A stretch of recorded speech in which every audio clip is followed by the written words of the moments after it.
There we go. I just didn't want to get all Jimi Hendrix on you right off the bat. So I'm going to talk just very, very, as briefly as possible about some of the historical context, because really I think what all the guys want to talk about is where we're at now, what their art means to them. LA is a city where they've all had their experience. That's the common uniting feature. But ultimately, again, what we'll be talking about is that this is not a show of graffiti art. It's not a show of Chicano art. It's not a show of multicultural art. It's a show of art. This is art. And everybody brings their own mix to the table, just like they would in any culture. But just to kind of put some things a little bit in context, there's been the predilection since there have been walls. Now again, arguably, earliest cave art is not outsider art, it's not countercultural, because that was the culture. But very quickly, as in Pompeii, there was already graffiti. There was political graffiti, there was personal graffiti, there was what scholars love to call latrinalia, as in there once was a man from Nantucket. But it was welcomed. It was interesting that it was a welcomed part of the public dialogue. Crusaders left their mark. Coming into the industrial age, hobos had a very specialized series of marks and symbols of where you could get a job, a sandwich, where to avoid the police, the bulls, so to speak. Children. Anybody that has a child knows that there's a desire to express. Then in Los Angeles, there's a tradition that goes back to the 20s. I have sidewalk scribes that go back to the 20s. But in terms of the neighborhoods, the Cholo, so-called Cholo styles that started, and this is 1945, you can already see quotation marks, an underlining paraph, so the format is already starting to be formed to an LA style. And then there were further font developments that people personally and in different neighborhoods would bring forward. So, yay, boo, depends. The invention of spray paint was supposedly the idea of his wife, Dorothy, I believe. So blame Dorothy. So just a very, very superficial thing. Okay, a tag is a verb. To tag something is a verb. A tag is a name. A tag is the thing itself. And this is a heaven because he had to climb to get there, Zess. Okay, but you also have, again, tags. These are Cholo influenced, but they're not gang kids. If you're coming up in these environments, you may be inspired by the attitude of letters without necessarily being from that scene. This is a good way of showing that on the top right by Pryor, that's a quick bubble throw up because it's thrown up onto the wall. And then on the left is a roll call. That's friends of his in a modern tag style. But then below, you have most of the same names in the so-called Cholo or neighborhood styles, just so you can see a little bit of the difference in terms of the calligraphic approach. Again, a throwy, because it's thrown up onto the wall, with a simple rounded stroke, because if it's a hot spot, if it's illegal, you go up there, you go in there quickly. It's got a one-color fill, the color on the inside. And notice the Dodger cap on the character. Roller blocks, okay, this had to be planned. It was a mission. It took several days to do. It's a whole controversial thing, which we don't have time to get into, but it was removed by the Army Corps of Engineers, but it was not painted with plutonium, so why they went to all that effort, I don't know. Then we had, starting in the 70s, the New York guys started to hit the trains and then the walls, and they started to come out here, and New York people, kids, once upon a time, there was no such thing as the internet, but so there were picture trading networks, and word spread slowly, but by the early 80s, kids out here started to become aware of what was going on. And, but like I said, before that, there was a long-standing tradition of street writing. And this is Chaz down in the river, in the Arroyo, 1975. And so this is before anybody in LA knew that there was anything going on in New York. These, again, are block letters from a neighborhood, Avenue 43 neighborhood, just to kind of give you an idea of what attitude means. And that attitude in those letters is what affected many kids around various neighborhoods in LA. But just again, to show a quick thing, the top, Throwy by Prime, is in a modern style writing style, modern graffiti style, whereas below that, the backwards R and W is in a street style, block style. And that's native to LA. Oops, sorry. But then, so when the graffiti thing started to happen, it's the first art movement devised by kids, by youth, for youth, and kids were on it. But some of the people in LA, in this case, we're looking at Rick One. It was really K2S crew. There was first, before K2S, there was Los Angeles Bomb Squad. Bombing just means the activity of getting out there in the streets and doing the work, whether it's tags or throw-ups or pieces. But he said, okay, this thing is this new thing that's going on, this graffiti. This is great, but we're from LA. How do we make it LA style? And so it was those street styles that we've shown you, that attitude, a certain kind of angularity and blockiness that gave LA its distinctive thing. And K2S crew were the leaders in terms of originating an LA style of modern style writing graffiti. We have Tempt here on the left, we have Hyde on the right. Everybody had an individual style, but they were always trying to push the boundaries. You can give us any memories of that later. You can tell. I'm sure if you can remember. We have Deffer here. Sam Boneyard. We have Deffer here. It's a memorial piece. And again, notice the sharp, clear corners, the discipline of the strokes, the discipline of the can. It's not just thrown at the wall. Pride had to be shown in your work. We have this piece by our esteemed Slick over on the other side, who's bringing in his culture in various ways, and he has his own distinctive ways of making the lines and the fill, which are distinctive to what he was doing. But so everybody was bringing something special and distinctive to the table. A production is, so those are known as pieces, because short for masterpiece. But when people coordinate on a wall, this K2S production where we have Relic and Hyde and Tempt, it's called a production, which is a graffiti crew's approach to a mural. And then it became more and more sophisticated. Here we have Tempt and Duke and Nuke at Mocha, being site-specific in 1994. And tremendous amount of skill and compositional sophistication, and it's making its way into museums slowly but surely. This is the K2S wall at the El Segundo Museum of Art, and everybody's just hitting that wall really hard, and which again, kill to succeed, sworn to kill, down to kill, kill for pride.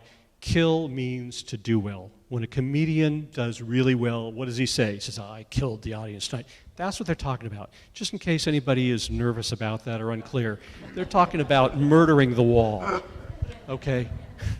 And you'll see kids sometimes actually with T-shirts now saying murder walls. So don't start to put your wallet in your secret coat pocket. That's what they're talking about, okay? So it becomes more and more sophisticated. And this was a show that I co-curated in 2011, and this retina hitting the outside of the museum, the Pasadena Museum of California Art. We had conceived of the show, and we're already working on it when we heard about the Mocha show. So at first we were thinking, oh man, this is, jeez. But then we realized that our theme was going to be a different theme than theirs, and here we have Chaz at the Mocha show. He was also at the Pasadena show. But the point is, arriving at the museums, again, everybody has a personal experience coming out of these environments, but at a certain point, everybody has formed their own personal and complete kind of their own expression. They have craft, they have expression, and it seems that a lot of times that there is a tendency to think that if it's either completely abstract or representational, that that's art, and if it's letter-based, well, that must mean it's an ad, so it's not worthy. But if you look around, you can see that this is a fully formed art. And that's where I'd like to start talking to the guys about how they see themselves in context of being here. Why don't we start with you, Chaz? Oh, great. Why not start with me? My own? Yeah. The question was, how do you see yourself in now and in the context of the show and your work in the present day? How does it contribute to the discourse about? The now of it is that it's a continuous journey. Because this thing started, like I said, like Steve said, it started in '69 for me. And I knew from the very first time that I saw graffiti, it was art-based. Because I felt helped identify me in my community at about the time of coming out of the civil rights movement, trying to find my self-identity. And after I saw this graffiti, where everybody saw the gangs, I saw a sense of unity. And I was at Chenard Art School, but I was a ceramics major, so I had my head in the ground. And I was all interested in the minerals and the foundation of art and everything. But at night, I would go paint graffiti. And for many years, I kept those two arts apart. I would go to art school, paint figurative, and then at night I would paint my graffiti, not thinking that my graffiti was fine art. It took 10 years before I even made a graffiti painting, because I was dealing with art people in galleries, directors and whatnot, and I couldn't have a dialogue about graffiti with them. I had to prove that graffiti was fine art. That's what started painting the paintings. It made me, even though I was a fine artist with coming art school, I had to create the image. I had to create the dialogue. I had to learn about graffiti, its grammar, it's the way it's written. You know, I learned about the writing, about the history of writing. That started, and in some ways it never stopped. There was always a growth to learning more about what does graffiti stand for. The definition of graffiti has expanded. Are you getting a double echo, is the way I am, you know? Turn it off. Maybe so. Maybe I'll just speak louder. The definition of graffiti has expanded since I first started. Because now, I mean, if you're not doing your video, you don't have a tennis shoe with your name on it, or your print, or your movies, or your, you know, doing your paintings, you're traveling. If you don't do it, then you're not a graffiti writer anymore.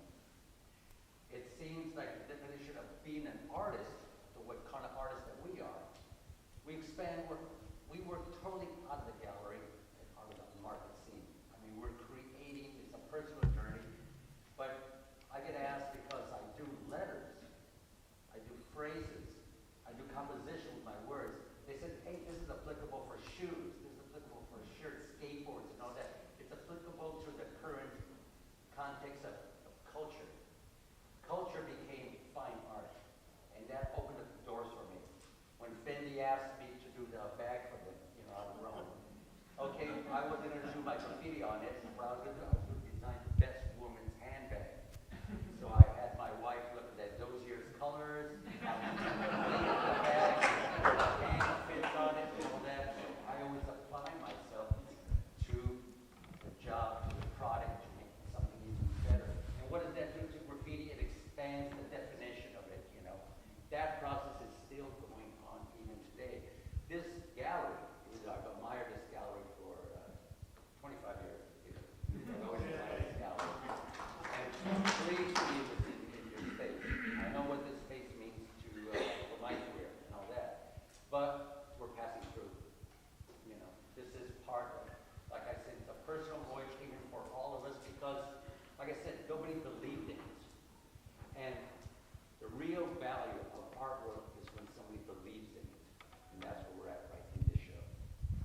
Great.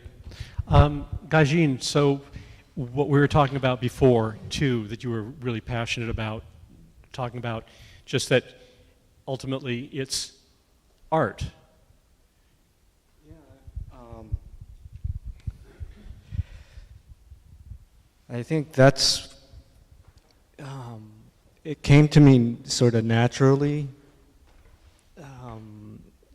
because of, I think in the questions that you had posed us in the emails, you asked if there was an inspiration to transitioning from graffiti to work in the studio. And I think that just came naturally.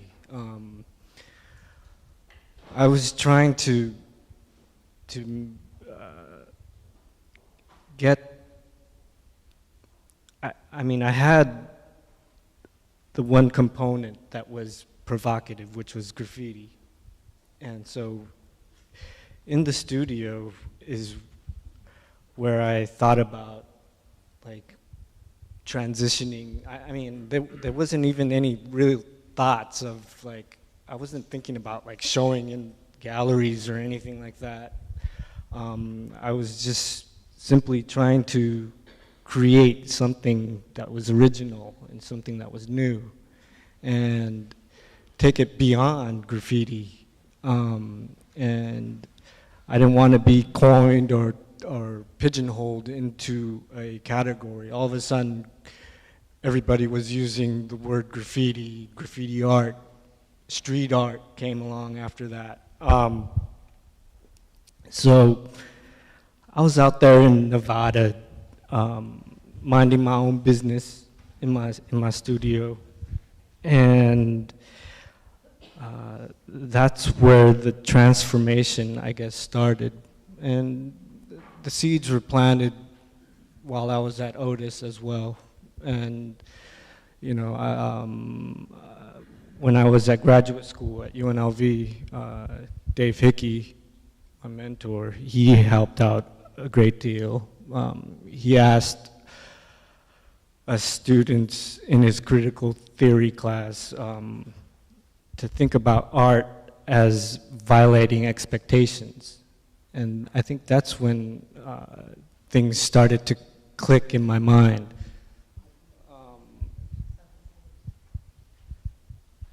And that's when I wanted to take it beyond graffiti, take it beyond street art, and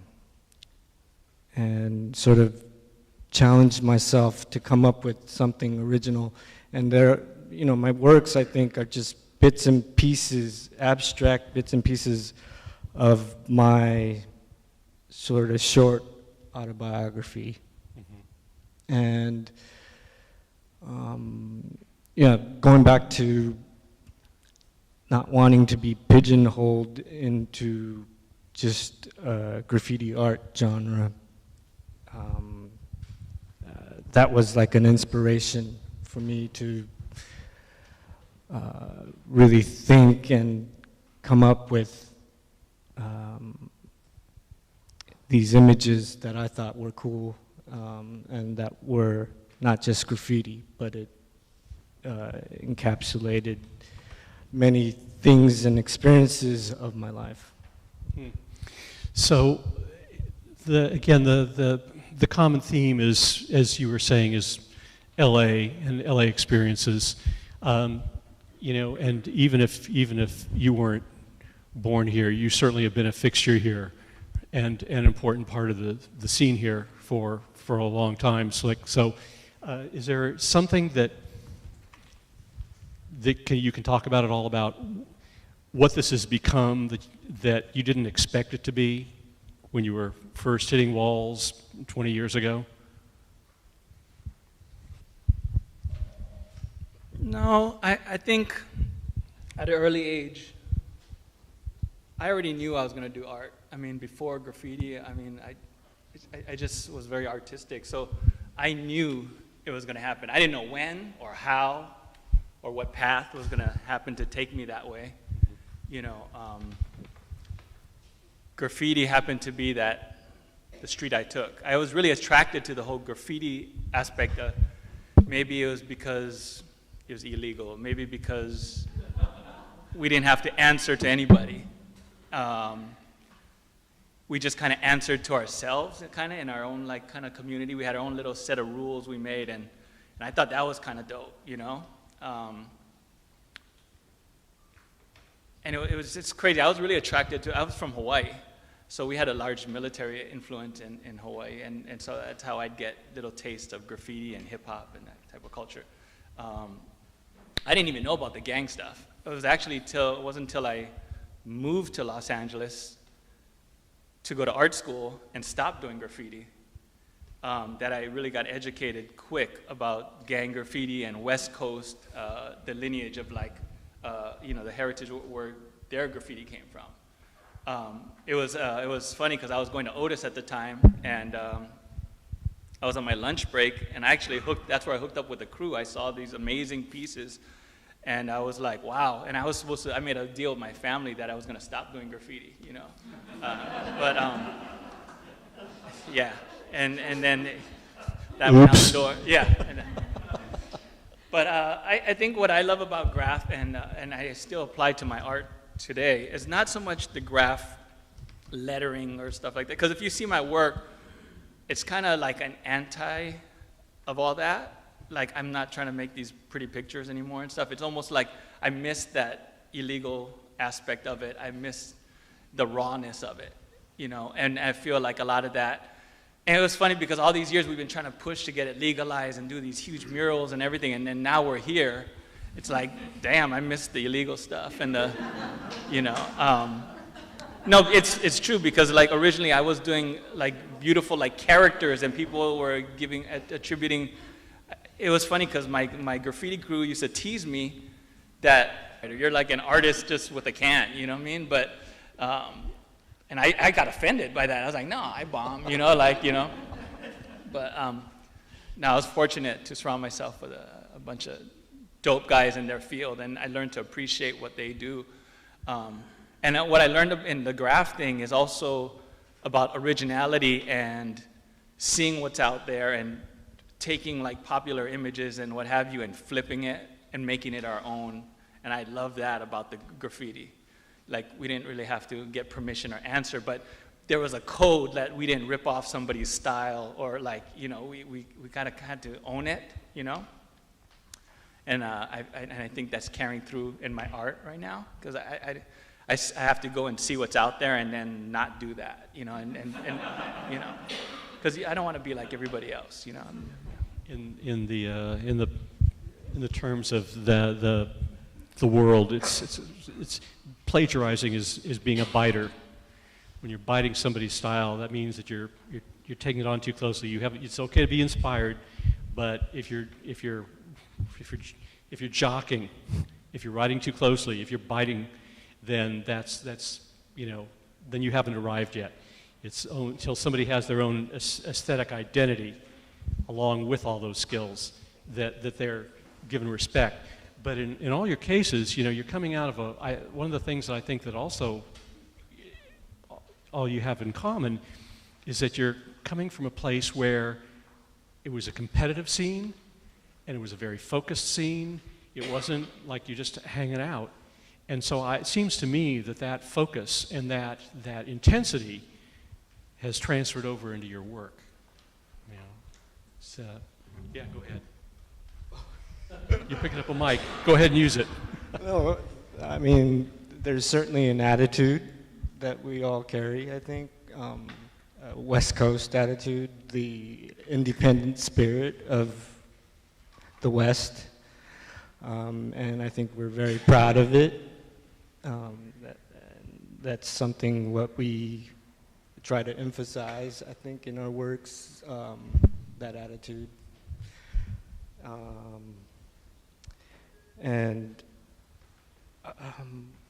I mean, what was the question? Just that it just seems that one of the things that's a shared inspiration is just the intensity of the world that you come from. The focus, that there has to be focus. There's intensity. There's competition, and yet collaboration in equal measure.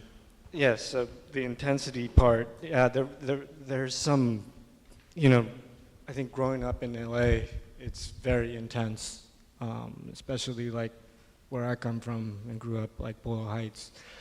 You know, as a little child, I was oblivious to all the neighborhood writings and the gang graffiti that went on and on the front of my mom's walls and stuff. But after a while, like when you start getting into the culture, this independent spirit of LA, you gotta kind of carry yourself with a little attitude, I would say. And when you're not even doing illegals, going out doing bombing yards even was intense. You would come across gang members and dope fiends and people who were, you know, trying to hit you up for a few bucks. And then, you know, some of the members from K2S obviously had joined gangs from their neighborhoods. And, you know, a friend like Prime, he almost paid with his life just hanging out. We were just, you know, they were just bombing the Belmont tunnels, and a rival gang came up, and he got shot with a 45 caliber as well as a shotgun, and he almost lost his arm that he did art with. So yeah, it was very intense. So, so that focus, like I said, you know, is one of the things that I see in common with the work. I could see a thought bubble above your head, Chaz. Yeah, no, it's about the inspiration, what drives us was important. And Slick had said a few things there and started Gajin. But graffiti was an art form that we didn't ask permission. Graffiti was sort of like we could exhibit anywhere we want. The competition was fierce. I mean, because it's a young man's game out there. You know, the guys who are climbing the highest, or they're making the biggest and all that. But you know, who my audience was, and who I wanted to impress, and the ones who I admired, was the other graffiti writers themselves, or the other artists. I first showed my work over there because I thought maybe I'd get some respect out of East LA, you know, as being a Chicano artist. And I went to Self-Help Graphics, the two other ones, the Goa's Galleries, I can't remember, with these in the early 70s, and they hated the work. They say, we have no context for your work. Your graffiti work is anti-Chicano. You know, says that it's not about family or religion, Cesar Chavez, you know, border issues, suppression. It's none of that. So we're not going to show you. So I didn't know what to do. So I took my graffiti painting, and I went up there to Hollywood. There I met Big Daddy Roth and Robert Williams. They embraced me, the Hot Rod guys. And they told me, Chaz, we love this work. We don't know what it means, but we know it's bad boy, you know. And you're cool, you're down with us, all the surfers and all that stuff. Later on, we were having trouble trying to move forward. And the guys, some of the artists were dying through alcoholism, and they were in their 40s or something like that.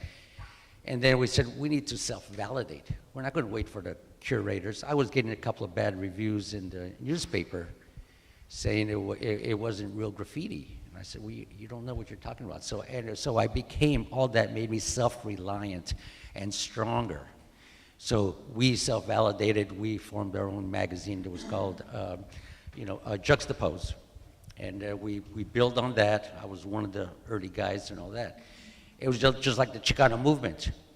We had to self-validate to wait until everybody grew up to be the professors and to build Chicano studies and all that. So we did not wait for the galleries or the curators and all that. In some ways, that was not so important to us.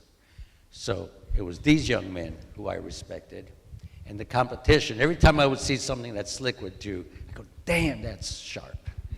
That's great, and all that, you know?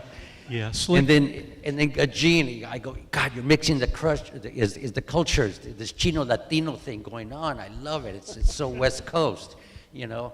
And I went to New York in '85, and then I showed with Keith Haring, and after I met Dondi White and those fools, because they told me, it goes, you guys don't do graffiti in the West Coast, because graffiti is about subway cars, you guys don't have any, and you guys do way too many characters out there, you know, probably this guy. But I said, no, that's our strength. What are you talking about? I realized nobody knew what we were doing and all that, so it just made me stronger. Every time I got rejected, made me stronger. I didn't need anybody, so I just worked harder on my work. I think that's what made us. So it's interesting that Slick, there's everybody's made a contribution, or some people more than others, but Slick is one of those watershed people who just kind of had a quality to the work that he was doing that raised the bar, and people wanted to and so that people that have made that, everybody has made their contribution. But it's interesting, Christopher Knight, the LA Times critic, you know, one of the things that he said is that Clement Greenberg, the famous critic, did a great disservice to divide art into high art and low art and have people believe that. What he's saying is, look, you look at the work. I mean, he said, if we can see supposedly low art that moves us, popular art that moves us, and we can see supposedly high art that is sterile, why should we even have these categories to begin with? Just look at the art. Does it work? Is there expression? Is there craft? And there's no high or low. It's just, is there personal expression there? Is there craft? Is there something going on? And I think that that's one of the things that they all have in common. So, any particular thoughts? I mean, we're all here at LA Louver. Any particular thoughts on where you see things evolving? All right. Start Slick. I mean, just in terms of, you know, here we all are at this gallery. Do you see this is just part of an evolution? Do you see things going in a different direction at this point? Or, as I see you doing just what you always do anyway. I think we're right on track, you know. I mean, sometimes I think about, oh, why am I not here, or why, you know, am I not doing this, or what have you. But I think everything is going to be revealed to me as it comes, you know. And I think it has to happen organically. Can't force it. Because I mean, I was kind of upset at one point, even like with the whole mocha thing, when I felt like all these artists in this graph scene were getting a lot of play on it, and I got no play whatsoever at the mocha. You know, and I just got looked over. And I was kind of upset for a little while, or what have you, and I was like, but you don't know what I contributed or whatever, you know, but I had to get over that quick, you know. And the truth of the matter, at that time, I wasn't creating a lot of art. I was doing a lot of streetwear, which became my art. So I couldn't really hate on the culture, and it was moving on without me and stuff. All I could do was just keep doing what I do, and my time will come. And that's why I was really grateful when Gajin asked me to be a part of this exhibit, because I felt like I got skipped over at the Mocha, and I got skipped over at your show, the Pasadena. So I felt like I'm in this, and then they had that other show.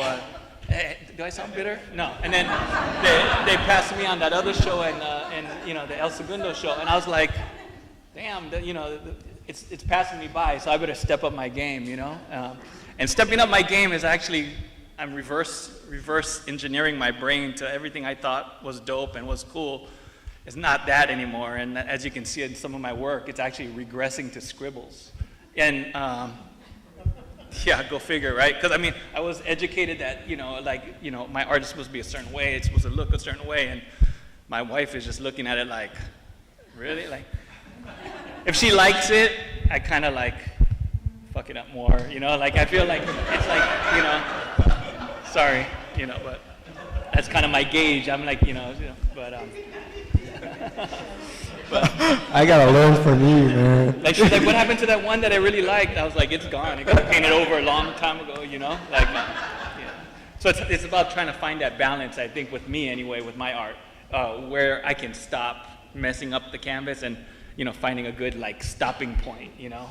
Because there really isn't, you know, with our art, it's just, you know. Yeah, but that's something that's a great thing to do, to see how far you can push it and still have it hold together, and then, you know, to always play with that edge and not be afraid of, you know, looking for that edge.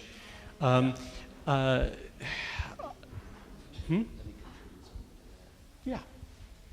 Yeah, I want to say it's the moving forward with our artwork. I mean, it develops into a lot of things, into jewelry, or like I said, shoes. Slick hit me up. He says, hey, he's designing a nightclub in Honolulu, and he wants to use my work design there and also Defers. I go, hell yes, let's go, let's do that, which was a lot of fun. The work looks beautiful. It sings in clubs. You know, it defines the atmosphere. My letters bop with the music. It all works out. You know, I add dialogue to his imagery, and he's adding, you know, imagery to my text. And then also is when we got back here to LA, Slick hit me up. He goes, hey, you want to do a mural? And up in Hollywood at the Hollywood Recording Studio. Is a place I used to hang around in the late 60s and early 70s. Every major recording artist recorded at this one building. Sinatra, everybody, the Rolling Stones, the Doors, everybody was there and all that. And then I said, yes, because this is part of my history, I want to contribute with that mural. So are we doing paintings? Not really, but are we doing art? Hell yes, you know. And so, thanks, you know, but what Slick does is really, you have a great name because he really spreads the definition. He's doing crazy things out there, and which helps. Where on our other end, if we do paintings and fine art, it gets a little staunchy and all that kind of stuff, but we're digging in deep. So what we do is a shared experience. But it's not just limited to just art and design and fine art. It's a living experience because we live our art form every single day. You know, any line that describes, you know, identity, dignity, and unity, that line is art. That's all it takes.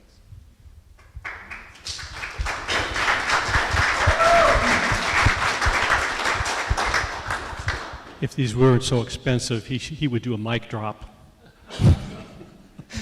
No, that really is, it's true because the social context that they come out of, and I don't mean just the broadest one, but the crew, which is one of the themes is going back with the friendship, but the crew is a social support system. It's another family. And it's the people that you're closest with and competing with at the same time. They're pushing you, they're trying to keep you, it's a support structure that any above ground artist would be envious to have. It's true, they became my family, because I mean, I came up here, I didn't know anybody, and I guess I gravitated to my crew. It killed to succeed. I mean, they're all like cholos, but they're all Chinese and Japanese. I was like, oh, I'm right at home, you know what I mean? Because I'm from Hawaii and I'm mixed origin as well. So I guess I felt really comfortable with the crew, you know, like I felt like, you know, like a second family. They kind of showed me the ropes and like where to go, what not to go, like, you know, because, you know, when you're fresh off the boat from Hawaii, you're just oblivious to everything. I was going to yards where like, if I knew what I knew now, I would never go. You know, I mean, it just, you know, but I was like, you know, there's something to being a little ignorant, and people, like the gangsters didn't really mess with you because they're like, you know, this guy's like a little, like, I don't know. But thanks to the crew, I mean, you know, they showed me the ropes and how to survive LA, you know. Yeah, and it's also interesting that in a time where people think about social strife and various problems between groups. Hip-hop in general and graffiti specifically is an incredibly ecumenical scene. Nobody cares what race, ethnicity, nobody is looking at how you're pimping your sneakers out. They're just like, you know, it's not how do you dress, it's like what do you bring to the table? Who are you? How do you interact with the group? Do you get along with us? Do you have something to bring to the table? And that's one of the reasons why I think it's been such a strong scene and why it keeps growing. You know, what is our time like? It's okay. Some questions? Yeah. Could you say something about the young people coming up? I know it's got to be really different. I don't know if there's still, I know there are a lot fewer gangs. I don't know if there's still crews that are out there. How are kids developing now? Go ahead. Well, I see kind of a trend with the youngster, they call it hipster graffiti, where it's almost like a rebirth of that old like 70s like clunky style, like, you know, I think it's like b-boying. Like everybody got to a point where we've honed the skill with that can so good, it got it to a point where now it turned back like a kind of regression back to style again. Because everybody could do like perfect lines and perfect so, you know, it's kind of like cool to see it go back to that, you know. So like I said, even as myself, I feel like I have to retrain myself to like what is dope and what is whack. Because what I thought was super whack is kind of dope now, and I'm like, so the whacker it is, it's actually kind of doper. Like, so it's really confusing, trust me. But you know, if you want to survive, you got to learn how to navigate your way through this. Yeah. If you're going to ask what's dope, that's good, and whack is weak. Somebody handed me a microphone. This question is for Chaz, and it's about LA graffiti in the 60s and 70s. You've been at this longer than anybody else here, so I ask you, on a scale from 1 to 10, 10 is really awful. 1 is really awful and 10 is really great. How well did Mocha, that show, do in covering early LA graffiti? The Mocha show was in an idea that took 20 years to put together. And I always say the best show is the one that the doors open, you know. So it was great that they divided the show between East Coast and West Coast. And we kicked East Coast butt, really, on that one.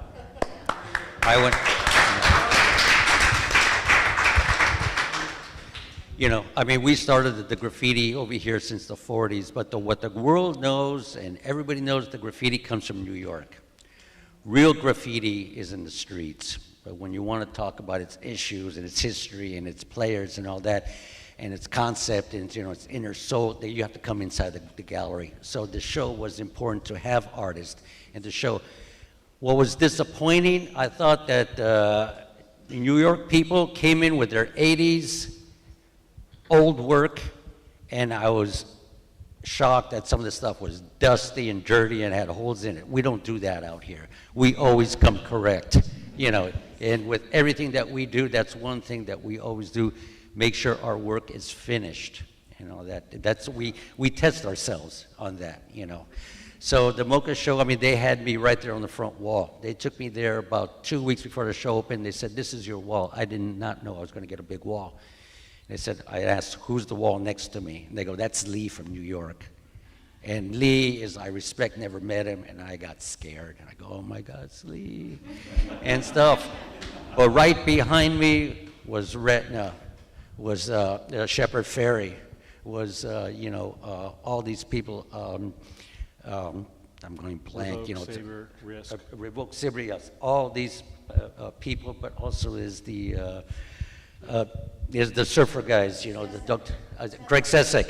Thank you very much, Anyway, he's a dear friend. So we came in strong with we had lowriders with Mr. Cartoon. We had gigantic walls. We had, with Slick did get in there at the very.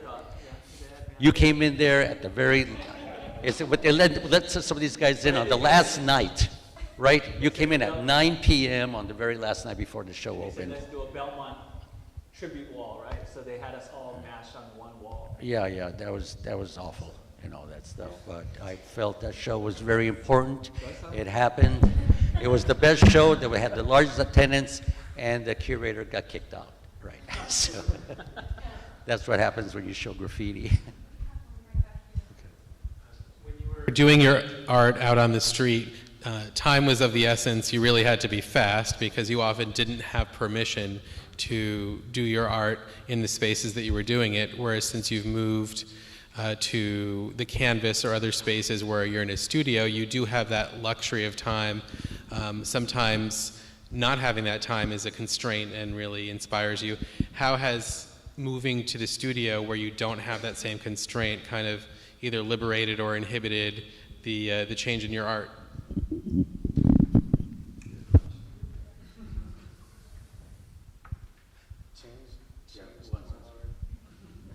Well, I try and recreate it. I turn all the lights off in the studio and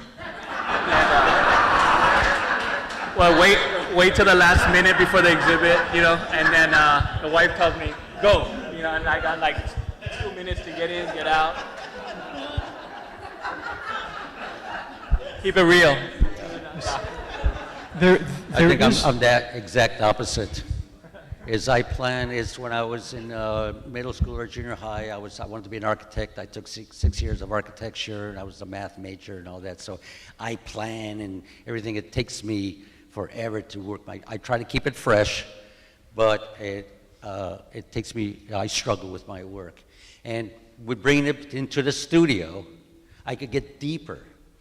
I found this poet, Rumi, born in 1209 AD. He's from Iraq. He's like a national treasure over there. And then it's the painting directly behind us, the big black and white one that says, "We come spinning, scattering stars." Just like graffiti writers, we come destroying everything, but in our wake we drop nuggets of beauty and knowledge and art, So that happens in the studio,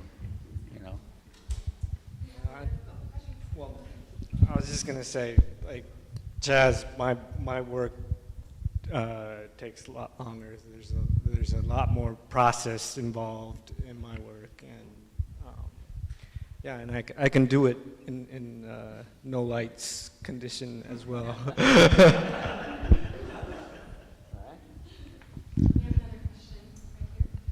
In the larger historical context of public work that you're doing, how did Keith Haring influence any of you and affect the work as it goes forward into public eye?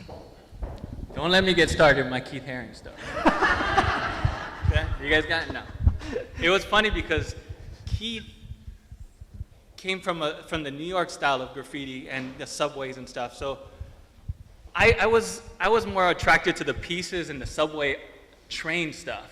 So what I saw Keith doing... He was like street art. He was more on the street art side of it.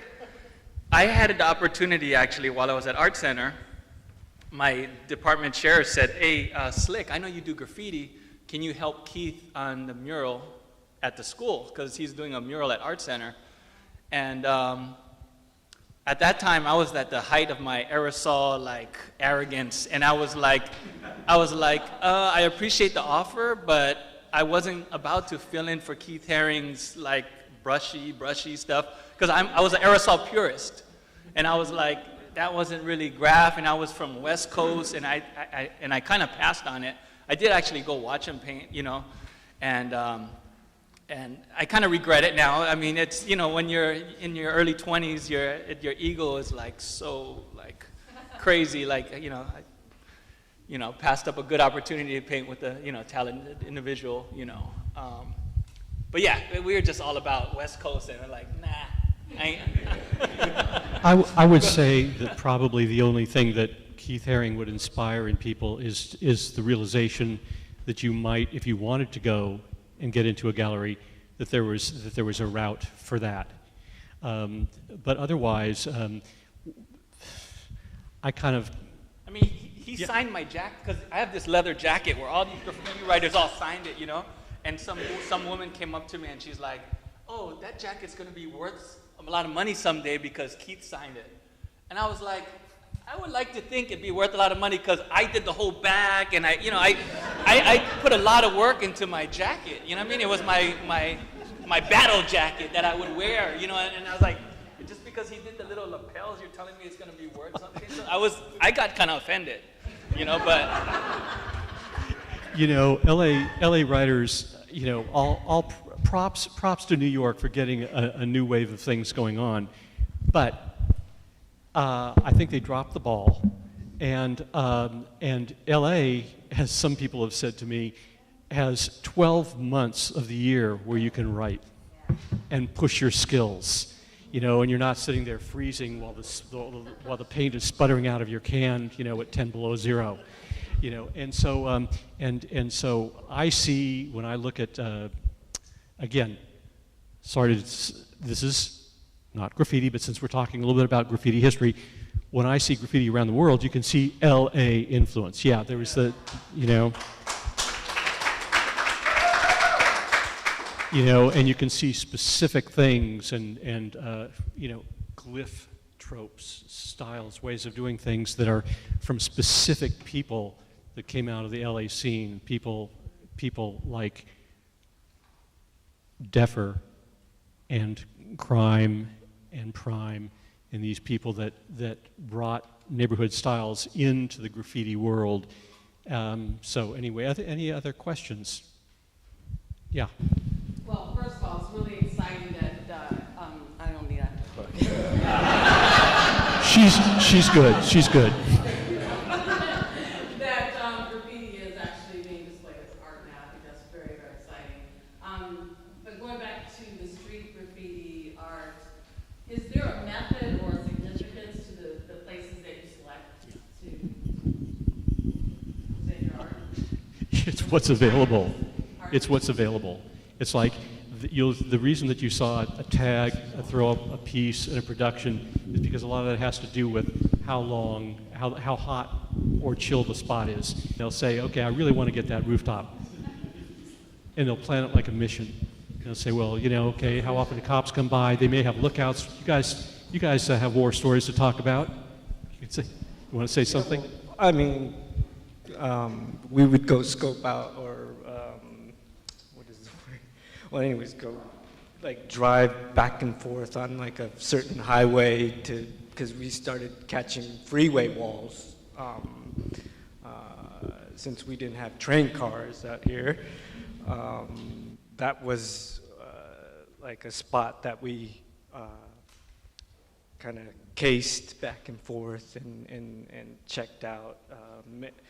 There was a hot freeway wall spot, I remember, in the 80s, which was the Hollywood freeway right there off of, was it Sunset or? Yeah, Sunset, right? Yeah. So we would all try to pick out spots that were going to be seen by millions of people. And, you know, a freeway, every day people commute on it, and there's millions of people that drive through it. So that was like one of the ways that we thought of getting up and getting our art shown.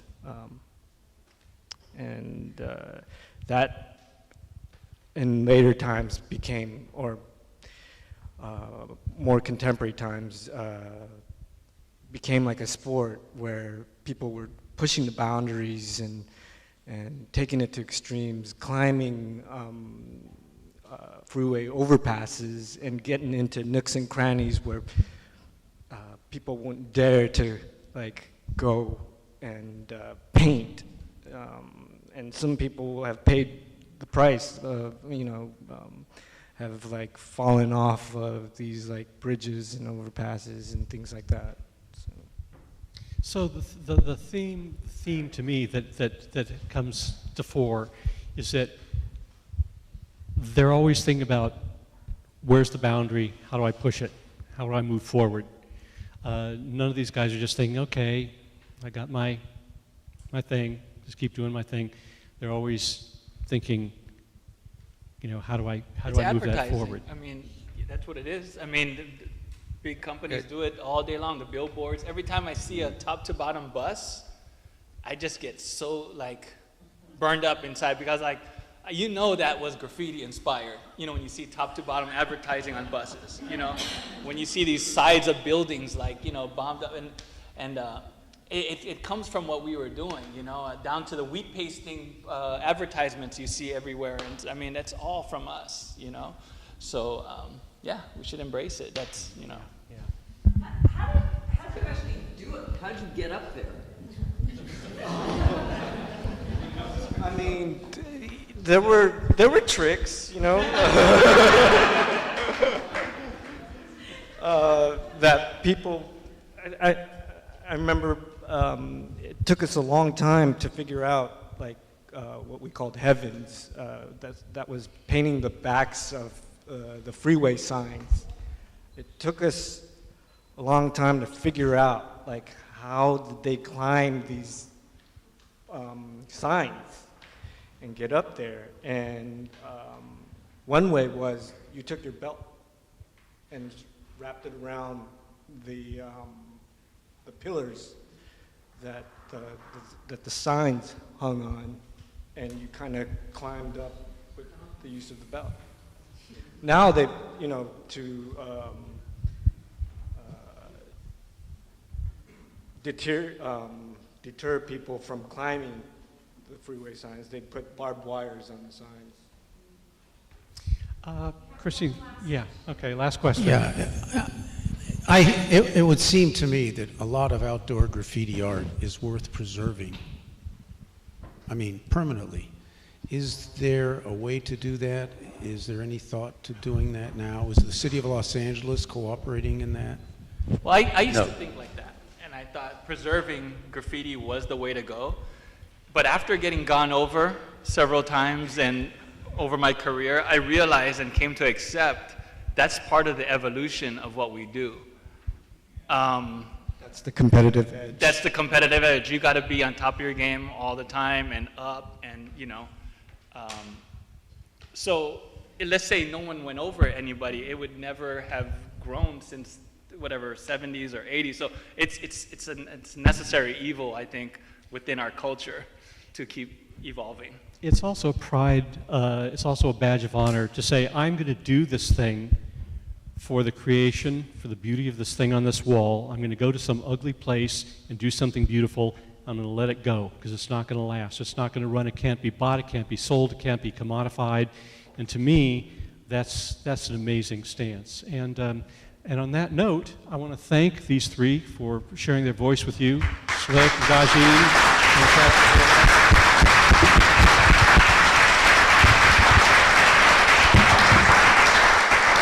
And thank you all for coming out.